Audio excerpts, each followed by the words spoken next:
আপনি যেই কোনো রোগে আক্রান্ত হন না কেন, আপনি যদি সূরা ফাতিহা পড়ে ফু দেন, সুস্থ করবে কে?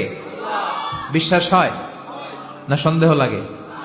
যাদের বিশ্বাস হয় তাদের ফুতে কাজ হয়ে যাবে, আর যাদের সন্দেহ লাগে এরা 1000 বার ফু দিলেও কোনো কাজ হবে না।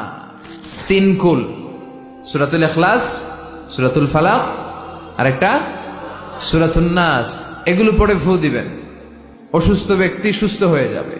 তাহলে অসুস্থ হলে কোন সূরা পড়ে ফু দিবেন? কথা বলেন। হুজুরের কাছে গেলে হুজুর এটা পড়েই ফু দেয়, প্যারাসিটামল 3 বেলার মতো। সব রোগের জন্য কোন সূরা? চিল্লায় বলতে হবে কোন সূরা? ফাতিহা। বিষ্ণু বলতেন, হায়াতাকা ক্বাবলা মাউতিক, মৃত্যু আসার আগে জীবনকে কাজে লাগাও। এই জীবন আল্লাহর দেয়া সবচেয়ে দামি উপহার আমাদের জন্য, এটাকে যেন আমরা কাজে লাগাই। এরপর বিষ্ণু সাল্লাল্লাহু আলাইহি ওয়াসাল্লাম বললেন, সিহহাতাকা ক্বাবলা মারাদিক ক্বাবলা সাকমিক, তোমার অসুস্থতা আসার আগে তুমি তোমার সুস্থ সময়টাকে ইসলামের পক্ষে কাজে লাগাও। আমরা যখন অসুস্থ থাকি তখন আমাদের কিছু করার ক্ষমতা থাকে? এই যে এখন আমরা সুস্থ যে রইলাম, আমাদেরকে সুস্থ রাখলো কে? এই সুস্থতার মর্যাদা যেন আমরা বুঝি।